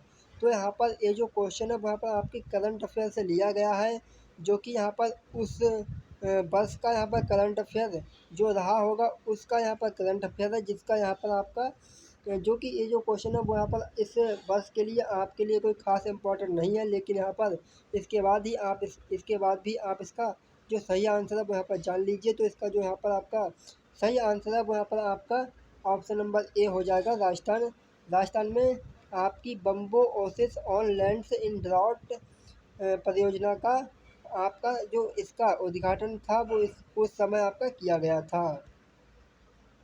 भाई यहाँ पर हम अगले क्वेश्चन के बारे में अपने बात करें तो अगला क्वेश्चन इस तरह से है, जिसमें यहाँ पर आपके अगला क्वेश्चन है 54वां क्वेश्चन, संयुक्त राष्ट्र की कोवैक्स योजना के अंतर्गत कोविड-19 की मुफ्त वैक्सीन पाने वाला पहला देश कौन सा है। यानी कि संयुक्त राष्ट्र की कोवैक्स जो वैक्सीन थी उसको यहाँ पर पाने वाला कौन सा देश बना था, ये यहाँ पर आपका पूछा गया था उस वर्ष के करंट अफेयर के हिसाब से, जो कि यहाँ पर आपका ये भी यहाँ पर आपका कोई ख़ास इम्पोर्टेंट आपका क्वेश्चन नहीं है, लेकिन यहाँ पर इसके बाद भी इसका आपका जो आंसर है वो यहाँ पर जान लीजिए। जो इसका आंसर है वो यहाँ पर आपका ऑप्शन नंबर ए आपका होने वाला है, जिसका यहाँ पर घाना इसका यहाँ पर संयुक्त राष्ट्र की कोवैक्स वैक्सीन प्राप्त करने वाला पहला देश यहाँ पर बना था। भाई यहाँ पर हम बात करते हैं अपने अगले क्वेश्चन के बारे में। अगला क्वेश्चन इस तरह से है, जिसमें यहाँ पर आपका अगले क्वेश्चन में पूछा गया है, अंतरिक्ष में जाने वाली भारतीय मूल की दूसरी अमेरिकी महिला अंतरिक्ष यात्री कौन है। यानी कि अंतरिक्ष में जाने वाली अमेरिकी दूसरी महिला कौन है, ये यहाँ पर आपका पूछा गया है। तो इसका जो यहाँ पर आपका आंसर हो जाएगा वो यहाँ पर आपका ऑप्शन नंबर ए इसका यहाँ पर सही ऑप्शन आंसर हो जाएगा, ऋषिसा बंदला यहाँ पर आपका इसका सही आंसर होने वाला है। भाई यहाँ पर हम अगले क्वेश्चन के बारे में बात करें तो अगला क्वेश्चन हमारा है 56वां क्वेश्चन, जिसमें यहाँ पर पूछा गया उस भारतीय पहलवान का नाम क्या है जिस पर हाल ही में डोपिंग के लिए 2 साल का प्रतिबंध लगाया है। यानी कि भारतीय पहलवान वो पहलवान बताइए जिसमें यहाँ पर 2 साल का यहाँ पर डोपिंग के आरोप में यहाँ पर आपका प्रतिबंध लगाया गया है। तो यहाँ पर जो इसका यहाँ पर सही आंसर हो जाएगा वो यहाँ पर आपका ऑप्शन नंबर बी इसका सही आंसर हो जाएगा, सुमित मलिक। यानी कि सुमित मलिक पर यहाँ पर डोपिंग के आरोप में 2 साल का यहाँ पर प्रतिबंध लगा है। भाई यहाँ पर अगले क्वेश्चन के बारे में बात करें तो यहाँ पर अगला क्वेश्चन है 57वां क्वेश्चन, जिसमें यहाँ पर पूछा गया है भारत का वह कौन सा प्रथम राज्य है जहाँ end to end e cabinet प्रणाली लागू की गई है। यानी कि end to end e cabinet प्रणाली लागू करने वाला कौन सा राज्य है, ये यहाँ पर आपका पूछा गया है। तो यहाँ पर जो इसका यहाँ पर सही आंसर हो जाएगा वो यहाँ पर हो जाएगा ऑप्शन नंबर बी, यानी कि हिमाचल प्रदेश में end to end e cabinet प्रणाली लागू की गई है। वही बात करें अपने अगले क्वेश्चन के बारे में तो अगला क्वेश्चन इस तरह से है, जिसमें यहाँ पर लिखा है किस भारतीय मंत्रालय द्वारा हाल ही में 2019-20 के लिए UDISE प्लस शुरू किया गया है। यानी कि UDISE प्लस जो यहाँ पर है वो यहाँ पर कहाँ शुरू किस मंत्रालय ने शुरू किया है, ये यहाँ पर आपका पूछा गया है। तो यहाँ पर जो आपका इसका सही आंसर हो जाएगा वो यहाँ पर आपका ऑप्शन नंबर बी इसका सही हो जाएगा। शिक्षा मंत्रालय ने आपके UDISE+ यहाँ पर आपका कार्यक्रम शुरू किया है। भाई यहाँ पर हम अपने अगले क्वेश्चन के बारे में बात करें, 59वें क्वेश्चन के बारे में। तो यहाँ पर 59वां क्वेश्चन यहाँ पर इस तरह से है, जिसमें यहाँ पर लिखा स्मार्टफोन निर्माता वीवो ने किस क्रिकेट खिलाड़ी को अपना ब्रांड एम्बेसडर नियुक्त किया है। यानी कि यहाँ पर उस वर्ष का यहाँ पर आपका ये करंट अफेयर रहा था, और यहाँ पर आपका ये करंट अफेयर का क्वेश्चन पूछा गया था, जो कि यहाँ पर इसका आंसर आपको बताना था। तो यहाँ पर आपका जो इसका सही आंसर हो जाएगा वो यहाँ पर आपका ऑप्शन नंबर ए यहाँ पर सही आंसर हो जाएगा। विराट कोहली को वीवो ने अपना ब्रांड एम्बेसडर नियुक्त किया था। मैं यहाँ पर अगले 60वें क्वेश्चन के बारे में यहाँ पर हम बात करें, तो यहाँ पर 60वां क्वेश्चन इस तरह से है, जिसमें यहाँ पर हमारा पूछा गया है 60वें क्वेश्चन के बारे में। आर्टिफिशियल इंटेलिजेंस AI आधारित पोर्टल SUPACE भारत में किस न्यायालय के लिए शुरू किया गया है। यानी कि SUPACE किस न्यायालय के लिए आर्टिफिशियल इंटेलिजेंस पोर्टल शुरू किया गया है, ये यहाँ पर आपका पूछा गया है। तो यहाँ पर आपका जो इसका सही आंसर हो जाएगा वो यहाँ पर आपका हो जाएगा आपका सुप्रीम कोर्ट, यानी कि सर्वोच्च न्यायालय। सर्वोच्च न्यायालय के लिए यहाँ पर आपका SUPACE जो पोर्टल है आर्टिफिशियल इंटेलिजेंस का, वो यहाँ पर शुरू किया गया है। भाई यहाँ पर अगले क्वेश्चन के बारे में बात करें, तो यहाँ पर 61वां अगला क्वेश्चन है यहाँ पर, जिसमें यहाँ पर पूछा गया है कितने भारतीय राज्य नेपाल से सीमा साझा करते हैं। यानी कि नेपाल से कितने राज्य सीमा साझा करते हैं, ये यहाँ पर आपका पूछा गया है। जो कि यहाँ पर आपका जो इसका आंसर सही आंसर हो जाएगा वो यहाँ पर आप मुझे कमेंट करके बताइए। इसका आपका आंसर आपका सही आंसर हो जाएगा ऑप्शन नंबर ए, 5 राज्यों के द्वारा, 5 राज्यों से। यानी कि यहाँ पर आपका नेपाल भारत के 5 राज्यों के साथ यहाँ पर सीमा साझा करता है। भाई यहाँ पर हम अगले क्वेश्चन के बारे में अपनी बात करें, तो यहाँ पर अगला क्वेश्चन यहाँ पर जो होने वाला है वो यहाँ पर इस तरह से है, जिसमें यहाँ पर लिखा है निम्न में से कोस्टा रिका की राजधानी कौन सी है। यानी कि कोस्टा रिका देश की राजधानी कौन सी है, आपको इसमें पूछा गया है। तो कोस्टा रिका की जो आपकी राजधानी है वो यहाँ पर आपका सान जोस यहाँ पर आपकी कोस्टा रिका की आपकी राजधानी है। भाई यहाँ पर अगले क्वेश्चन के बारे में हम बात करें, तो अगला क्वेश्चन यहाँ पर आपका अगला क्वेश्चन इस तरह से यहाँ पर इसमें आ गया है। 63वां क्वेश्चन यहाँ पर इस तरह से है, जिसमें यहाँ पर लिखा है केंद्र शासित प्रदेश लक्षद्वीप की आधिकारिक भाषा निम्न में से क्या है। यानी कि केंद्र शासित प्रदेश लक्षद्वीप की कौन सी भाषा आधिकारिक भाषा है, ये यहाँ पर आपका पूछा गया है। तो यहाँ पर आपके जो 63वां क्वेश्चन है, यहाँ पर आपका लक्षद्वीप से पूछा गया है, जिसका यहाँ पर आपका जो यहाँ पर सही आंसर हो जाएगा वो यहाँ पर आपका ऑप्शन नंबर बी हो जाएगा। मलयालम यहाँ पर इसकी आधिकारिक भाषा है। भाई यहाँ पर हम अगले क्वेश्चन के बारे में बात करें, तो यहाँ पर अगला क्वेश्चन हमारा 64वां है, जिसमें यहाँ पर पूछा गया है भारत के संविधान के अनुसार लोकसभा के सदस्यों की अधिकतम संख्या क्या है। यानी कि संविधान के अनुसार लोकसभा के अधिकतम कितने मेंबर्स हो सकते हैं आपके, ये यहाँ पर आपका पूछा गया है। जिसका यहाँ पर आपको सही आंसर देना है, जिसका यहाँ पर आपका जो सही आंसर है वो यहाँ पर ऑप्शन नंबर डी आपका हो जाएगा, जो कि यहाँ पर आपका 542 अधिकतम मेंबर आपके लोकसभा में आपके हो सकते हैं। भाई यहाँ पर अगला आपका जो क्वेश्चन है वो यहाँ पर आपका 65वां क्वेश्चन है, जिसमें यहाँ पर आपके पूछा गया है कि हिंदी दिवस कब मनाया जाता है। तो यहाँ पर आपके हिंदी दिवस कब मनाया जाता है, ये यहाँ पर आप मुझे कमेंट करके बताइए, जिसके बारे में यहाँ पर आपको पता होना चाहिए। तो यहाँ पर आपका जो सही आंसर हो जाएगा वो यहाँ पर ऑप्शन नंबर ए इसका सही आंसर हो जाएगा।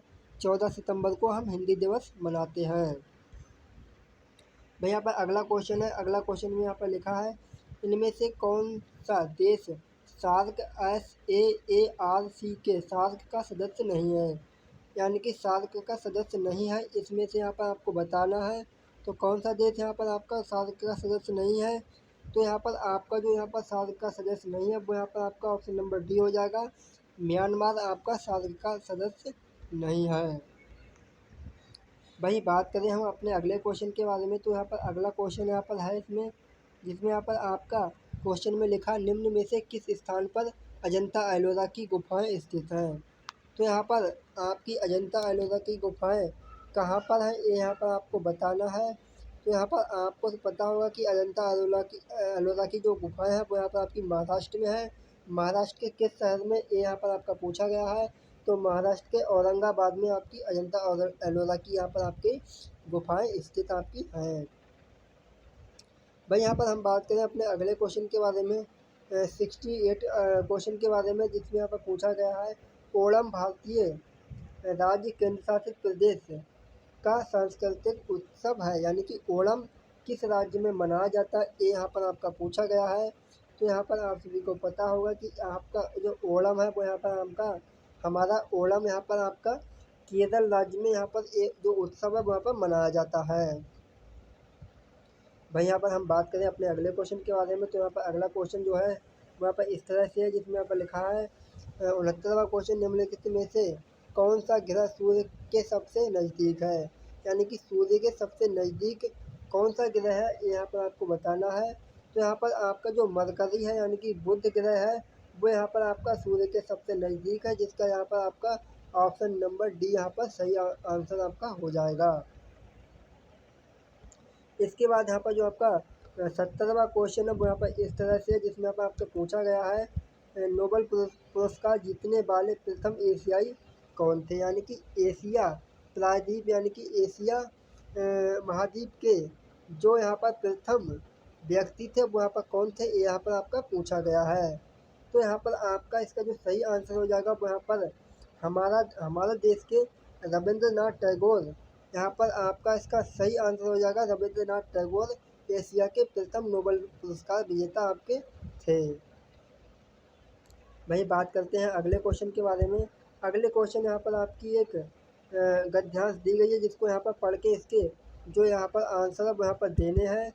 तो यहाँ पर जल्दी से मैं यहाँ पर आपको ये जो गद्यांश है वहाँ पर पढ़ के सुना देता हूँ, फिर इसके जो आपके आंसर है क्वेश्चन है वो यहाँ पर इसके बारे में हम बात करने वाले हैं। तो गद्यांश कुछ इस तरह से है, जिसमें यहाँ पर लिखा है धरातल से युद्ध की विभीषिकाओं को सदा के लिए समाप्त करने के लिए गांधी जी ने विश्व को अहिंसा रूपी अस्त्र प्रदान किया। गांधी जी कहा करते थे कि प्रेम और अहिंसा के द्वारा विश्व के कठोर से कठोर हृदय को भी कोमल बनाया जा सकता है, क्योंकि बनाया जा सकता है। उन्होंने इस सिद्धांत का परीक्षण भी किया और वे नितांत सफल सिद्ध हुए। हिंसा से हिंसा बढ़ती है, घृणा से घृणा को जन्म देती है और प्रेम से प्रेम की अभिवृद्धि होती है। अतः ये निश्चित है कि बिना प्रेम और अहिंसा के विश्व में शांति स्थापित नहीं हो सकती। शांति के अभाव में मानव जाति का विकास संभव नहीं है।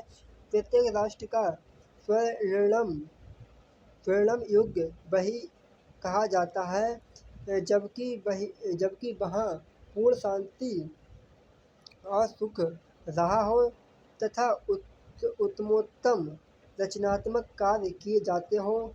भौतिक दृष्टि से व्यापार और कृषि की उन्नति भी शांति काल में ही संभव होती है। अतः हम यदि विश्व का कल्याण चाहते हैं तो हमें युद्ध का बहिष्कार करना ही होगा। अहिंसा और प्रेम की भावना से विश्व में शांति स्थापित करनी होगी, तभी विश्व के सुखमय एवं शांतिमय राज्य की स्थापना संभव होगी। तो ये होगी हमारी गद्यांश, जिसमें से यहाँ पर आपके जो क्वेश्चन है वहाँ पर पूछे गए हैं, जिनके जो आंसर है वहाँ पर देने हैं। जिसमें यहाँ पर पहला जो यहाँ पर इसका पैसेज का पहला और 71वां क्वेश्चन यहाँ पर क्वेश्चन पेपर का है, जिसमें यहाँ पर क्वेश्चन में पूछा गया है विश्व में शांति क्यों आवश्यक है, यानी कि विश्व में शांति क्यों बनी रहनी चाहिए ये यहाँ पर पूछा गया है। तो यहाँ पर जो आपका इसका सही आंसर है वो यहाँ पर आपका सही आंसर हो जाएगा मानव जाति के विकास के लिए।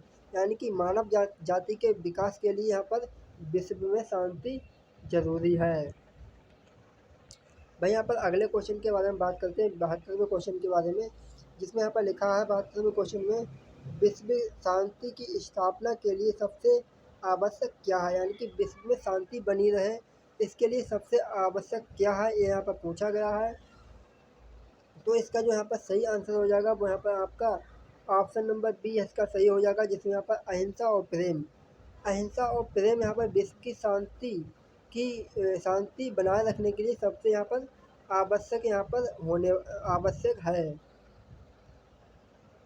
भाई यहाँ पर हम बात करते हैं अगले क्वेश्चन के बारे में। अगला क्वेश्चन यहाँ पर 73वां क्वेश्चन है, जिसमें यहाँ पर पूछा गया है, कठोर से कठोर हृदय को भी कोमल बनाया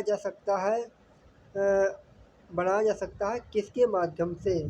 तो यहाँ पर इसका जो यहाँ पर आपका सही आंसर हो जाएगा वो यहाँ पर आपका ऑप्शन नंबर सी इसका सही आंसर हो जाएगा, अहिंसा के माध्यम से। यानी कि अहिंसा के माध्यम से हम कठोर से कठोर हृदय को यहाँ पर कोमल बना सकते हैं। भाई यहाँ पर अगले क्वेश्चन के बारे में बात करते हैं। तो यहाँ पर अगला क्वेश्चन है, जिसमें यहाँ पर 74वां क्वेश्चन है, किसी भी राष्ट्र के स्वर्णिम युग के प्रमुख तत्व है, यानी कि किसी भी राज्य के स्वर्णिम युग के प्रमुख तत्व कौन कौन से हैं, ये यहाँ पर पूछा गया है। तो 74वें क्वेश्चन का जो यहाँ पर आपका सही आंसर हो जाएगा वो यहाँ पर ऑप्शन नंबर डी हो जाएगा, शांति, सुख और रचनात्मक कार्य। शांति बनाए रखना, सुखी रहना और रचनात्मक कार्य करना, ये यहाँ पर आपके किसी भी राष्ट्र के स्वर्णिम युग के प्रमुख तत्व आपके होते हैं। भाई यहाँ पर बात करें अपने अगले क्वेश्चन के बारे में। तो यहाँ पर अगला 75वां क्वेश्चन है, जिसमें यहाँ पर पूछा गया है, नितांत शब्द का उपयुक्त पर्याय है, यानी कि नितांत शब्द का पर्यायवाची क्या होने वाला है, ये यहाँ पर बताना है। तो यहाँ पर जो इसका सही आंसर हो जाएगा वो यहाँ पर आपका हो जाएगा ऑप्शन नंबर बी, बिल्कुल। यानी कि नितांत का जो यहाँ पर पर्यायवाची है वो यहाँ पर बिल्कुल यहाँ पर होने वाला है। भाई यहाँ पर आगे एक यहाँ पर और गद्यांश दे दी गई है, जिसमें यहाँ पर आपको इस गद्यांश को पढ़कर 76 से लेकर 80 के बीच यहाँ पर जो क्वेश्चन है उनके यहाँ पर आपको आंसर देने हैं। तो यहाँ पर ये जो गद्यांश है वहाँ पर जल्दी से मैं आपको पढ़ के बता देता हूँ, इसके बाद यहाँ पर इसके क्वेश्चन के आंसर के बारे में यहाँ पर बात करेंगे।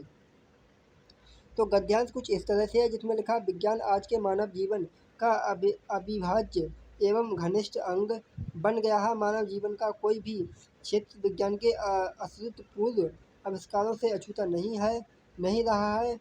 इसी से आधुनिक युग विज्ञान का युग कहलाता है।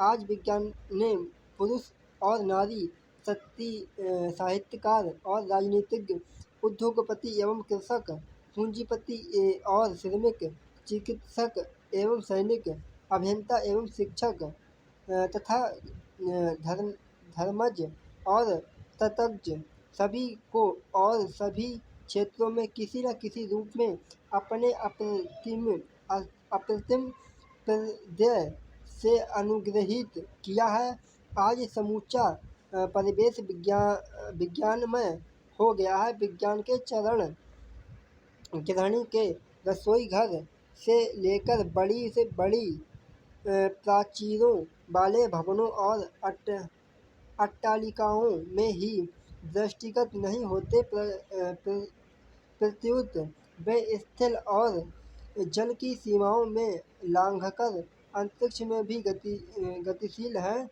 वस्तुतः विज्ञान अद्यतन मानव की सबसे बड़ी शक्ति बन गया है। इसके बल से मनुष्य प्रकृति और प्राण जगत का शिरोमणि बन सकता है। विज्ञान के अनुक्रम से वह सभी प्रकार की सुविधाओं एवं संपदाओं का स्वामित्व प्राप्त कर चुका है। अब वह ऋतुओं के प्रकोप से भयाक्रांत एवं संत्रस्त नहीं है। विद्युत ने उसे आलोकित किया है, उष्णता और शीतलता दी है, बटन दबाकर किसी भी कार्य को संपन्न करने की ताकत भी दी है। मनोरंजन के विविध साधन उसे सुलभ है। यातायात एवं संचार के साधनों के विकास से समय और स्थान की दूरियां बहुत कम हो गई हैं और सूचना विश्व एक और समूचा विश्व एक परिवार सा लगने लगा है। कृषि और उद्योग के क्षेत्र में उत्पादन की तीव्र वृद्धि होने के कारण आज दुनिया पहले से अधिक धन से संपन्न है। शिक्षा और चिकित्सा के क्षेत्र में विज्ञान की देन अभिनंदनीय है। विज्ञान के सहयोग से मनुष्य धरती और समुद्र के अनेक रहस्य हस्तामलक करके अब अंतरिक्ष लोक में प्रवेश कर चुका है। सर्वोपरि विज्ञान ने मनुष्य को बौद्धिक विकास प्रदान किया है और वैज्ञानिक चिंतन पद्धति दी है। वैज्ञानिक चिंतन पद्धति से मनुष्य अंधविश्वासों और रूढ़ि परंपराओं से मुक्त होकर स्वस्थ एवं संतुलित ढंग से सोच विचार कर सकता है और यथार्थ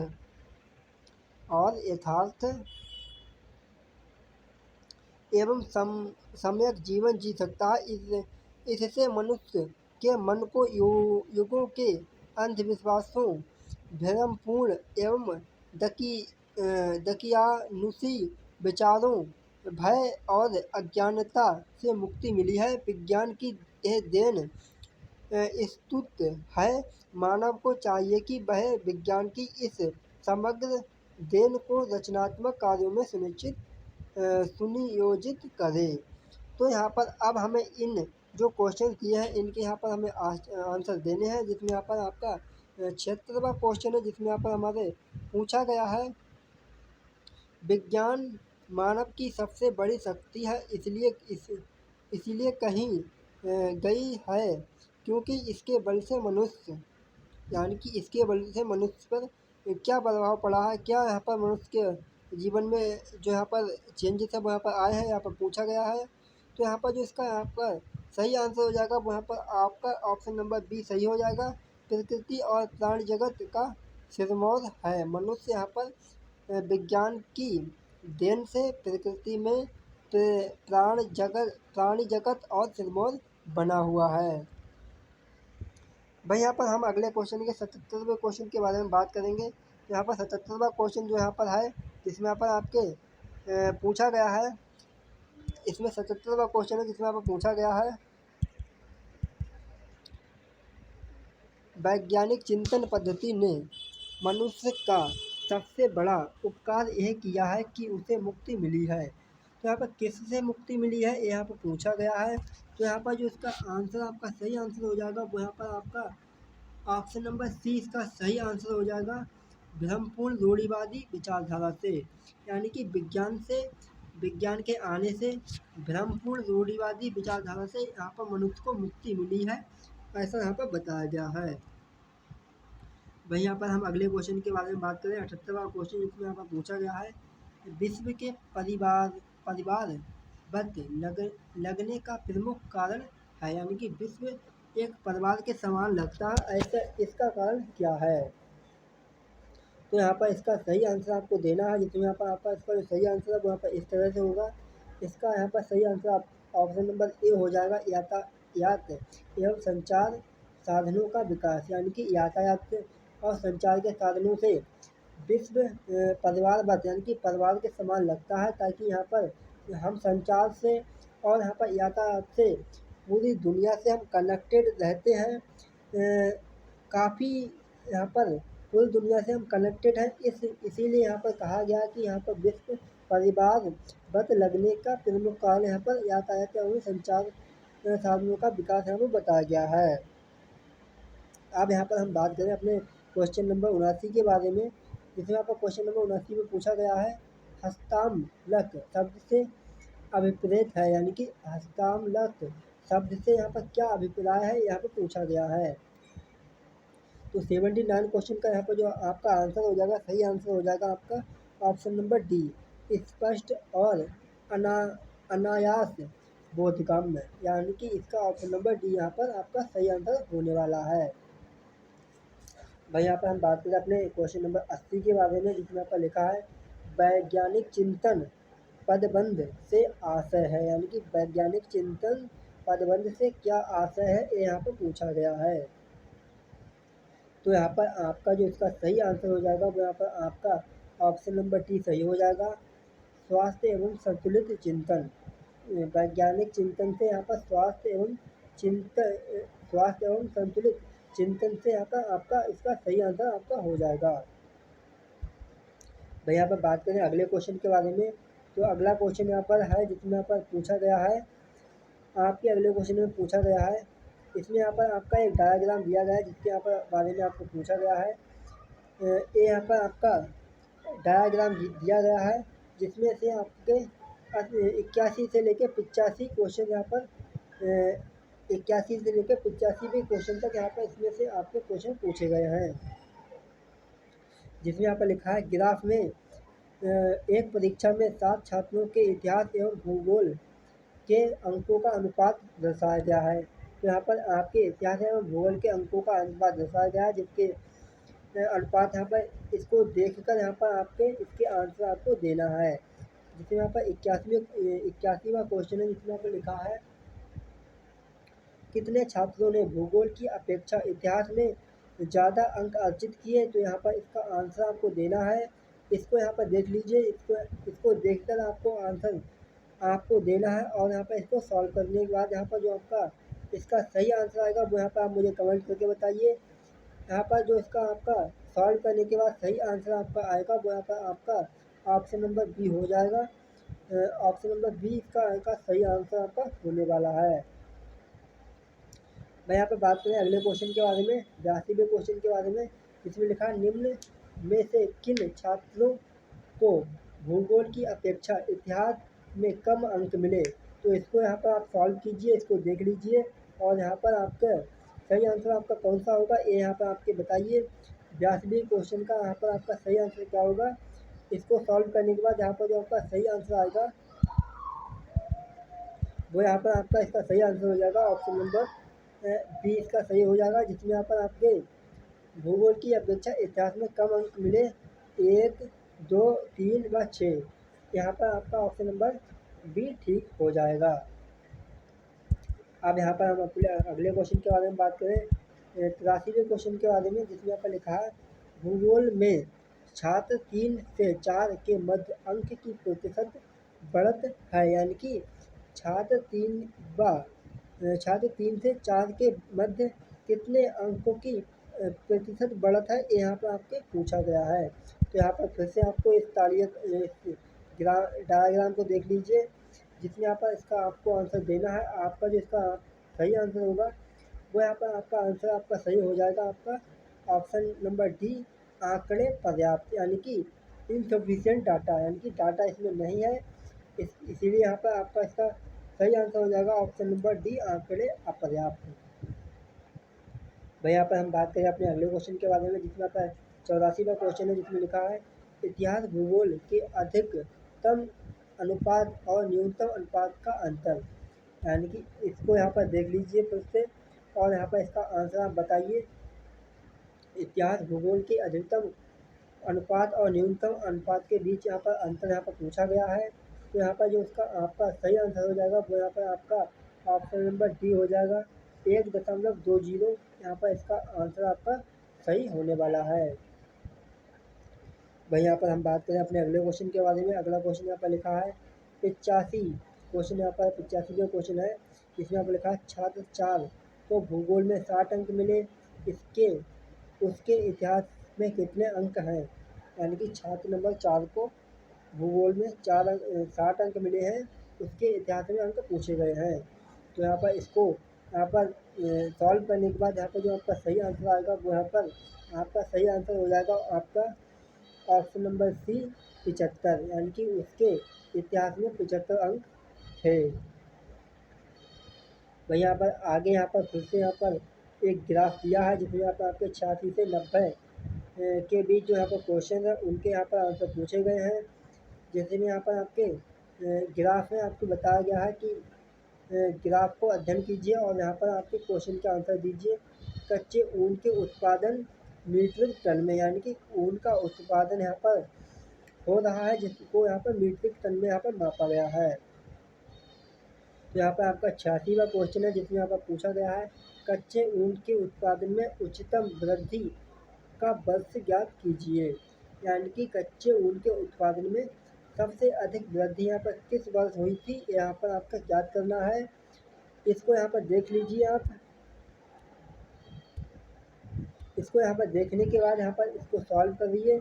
सॉल्व करने के बाद यहाँ पर जो आपका आंसर आ रहा है वो यहाँ पर आप मुझे बताइए। यहाँ पर जो आपका सॉल्व करने के बाद आपका आंसर होने वाला वो यहाँ पर आपका आंसर आपका ऑप्शन नंबर सी हो जाएगा। 2016 से 17 के बीच यहाँ पर आपके सबसे ज़्यादा यहाँ पर आपके ऊन के उत्पादन में आपके कच्चे ऊन के उत्पादन में आपकी वृद्धि हुई थी। तो 86 क्वेश्चन का आपका ऑप्शन नंबर सी आपका सही आंसर हो जाएगा। भाई यहाँ पर अगले क्वेश्चन के बारे में हम बात करते हैं। अगला क्वेश्चन कुछ इस तरह से, जिसमें यहाँ पर लिखा 87 क्वेश्चन है। पहले 4 वर्षों के उत्पादन की तुलना में अधिक अंतिम 4 वर्षों में कच्चे ऊन का उत्पादन बढ़ गया, यानी कि कच्चे ऊन का उत्पादन कितना बढ़ गया ये यहाँ पर पूछा गया है। तो इसका जो यहाँ पर आपका सही आंसर हो जाएगा वो यहाँ पर आपका ऑप्शन नंबर बी हो जाएगा। 22.2 22.2% इसका आपका सही आंसर आपका होने वाला है। वही बात करें अपने अगले क्वेश्चन के बारे में, तो अगला क्वेश्चन इसमें लिखा है 8 वर्षों के दौरान औसत उत्पादन क्या था, यानी कि 8 वर्षों में औसत उत्पादन क्या था ये यहाँ पर आपका बताना है। जिसमें यहाँ पर आपका 88वां क्वेश्चन है। 88वें क्वेश्चन का जो आपका सही आंसर हो जाएगा वो यहाँ पर आपका ऑप्शन नंबर बी हो जाएगा। 62.5 मीट्रिक टन इसका आपका सही आंसर होने वाला है। भाई यहाँ पर हम बात करें अपने अगले क्वेश्चन के बारे में, 89वें क्वेश्चन के बारे में। यहाँ पर 89वें क्वेश्चन में यहाँ पर लिखा है उत्पादन में पिछले वर्ष की तुलना में अधिकतम प्रतिशत घटत किस वर्ष रही, यानी कि सबसे अधिक प्रतिशत घटत किस वर्ष रही यहाँ पर आपका पूछा गया है। तो यहाँ पर आपका जो सही आंसर हो जाएगा वो यहाँ पर आपका ऑप्शन नंबर ए हो जाएगा। 2008 और 18 एवं 19 के बीच यहाँ पर आपकी सबसे अधिक प्रतिशत घटत यहाँ पर आपकी रही थी। तो इसका आपका ऑप्शन नंबर ए सही हो जाएगा। वही यहाँ पर बात करें हम 90वें क्वेश्चन के बारे में, तो यहाँ पर 90वां क्वेश्चन एक यहाँ पर दिया गया है, जिसमें यहाँ पर लिखा है 2014-15 में कच्चे ऊन का उत्पादन 2019-20 के उत्पादन का था, यानी कि 2014-15 के ऊन के उत्पादन का 2019-20 के उत्पादन का कितना % यहाँ पर रहा था। तो यहाँ पर जो आपका जो सही आंसर हो जाएगा वो यहाँ पर आपका सही आंसर ऑप्शन नंबर आपका डी हो जाएगा। 3/4 यहाँ पर आपका 2014-15 के कच्चे ऊन के उत्पादन का उत्पादन 2019-20 के उत्पादन के 3/4 रहा था। अब बात करते हैं यहाँ पर अगले क्वेश्चन के बारे में। अगला क्वेश्चन जो यहाँ पर इसमें है वो भी यहाँ पर आपके मैथ से लिया गया, जिसमें यहाँ पर बताया गया आपके 91वें क्वेश्चन से 95वें क्वेश्चन का आपको आंसर देना है। जिसमें यहाँ पर लिखा है दी गई तालिका के आधार पर निम्नलिखित प्रश्नों के उत्तर दीजिए।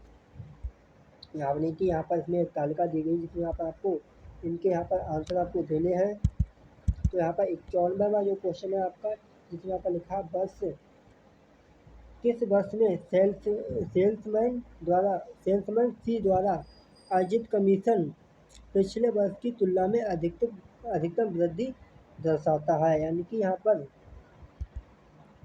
इस तालिका को यहाँ पर आपको देखना है, जिसको यहाँ पर आपको आंसर आपको देना है।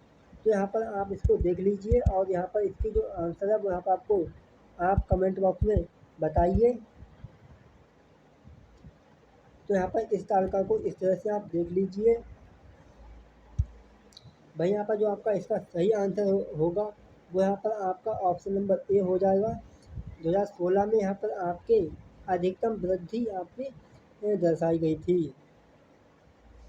भाई यहाँ पर अगला क्वेश्चन है 92वां क्वेश्चन, जिसमें यहाँ पर आपको पूछा गया है वर्ष 2018 में बी का कमीशन 5 सेल्समैनों के उसी वर्ष के कुल कमीशन का लगभग कितना प्रतिशत था, यानी कि यहाँ पर 2018 में यहाँ पर आपका बी का कमीशन पूछा है।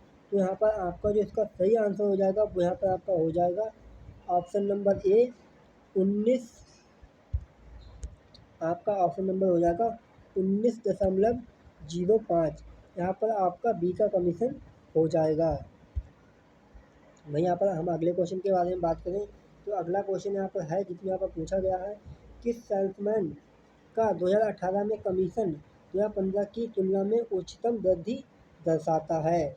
यानी कि 2018 के में कमीशन 2015 की तुलना में उच्चतम दर्शाता है। तो यहाँ पर आपका जो इसका सही आंसर हो जाएगा वो यहाँ पर आपका ऑप्शन नंबर आपका डी इसका सही आंसर हो जाएगा। डी जो सी सेल्समैन है उसका यहाँ पर 2018 में कमीशन 2015 की तुलना में उच्चतम वृद्धि दर्शाता है।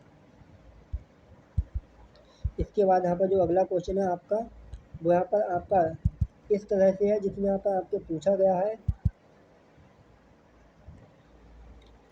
आपका इसमें 95वां क्वेश्चन है जिसमें यहाँ पर पूछा गया है वर्ष 2019 में सेल्समैन डी द्वारा अर्जित कमीशन ए द्वारा अर्जित कमीशन का लगभग कितना प्रतिशत था। यानी कि डी द्वारा अर्जित कमीशन ए के द्वारा अर्जित कमीशन का कितना प्रतिशत था यहाँ पर पूछा गया है। तो यहाँ पर जो इसका आपका सही आंसर हो जाएगा वो यहाँ पर आपका ऑप्शन नंबर डी हो जाएगा, इनमें से कोई नहीं। यानी कि यहाँ पर ऑप्शन नंबर डी आपका सही आंसर हो जाएगा। भाई यहाँ पर आपके फिर से यहाँ पर आपके मैथ से क्वेश्चन आ गया जिसमें यहाँ पर आपके 96 से 100वें क्वेश्चन के आपके आंसर देने हैं इस तालिका को देखकर।